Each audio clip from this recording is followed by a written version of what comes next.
আসসালামু আলাইকুম সুপ্রিয় শিক্ষক মণ্ডলী। আশা করি আপনারা ভালো আছেন। আজ আমরা অত্যন্ত দুঃখের সাথে একটা তথ্য পেয়েছি যেটা শেয়ার করতেছি।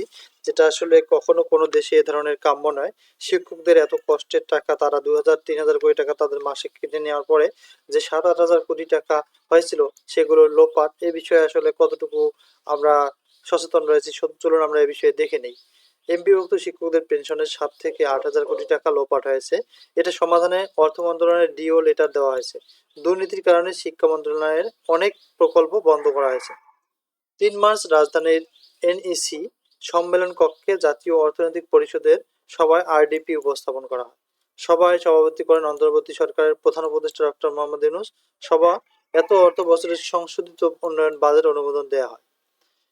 এনইসি সভা শেষে উপদেষ্টা অধ্যাপক ওয়াহিদুদ্দিন মাহমুদ বলেন, এমপিওভুক্ত শিক্ষকদের পেনশনের ৭-৮ হাজার কোটি টাকা লোপাট হয়েছে।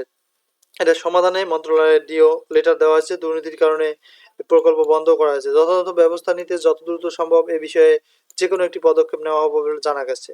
রিটায়ার্ড প্রাপ্ত এমপিওভুক্ত শিক্ষকদের ব্যাপারে এ বিষয়ে বিভিন্ন দিক থেকে আলোচনা সমালোচনা শোনা যাচ্ছে।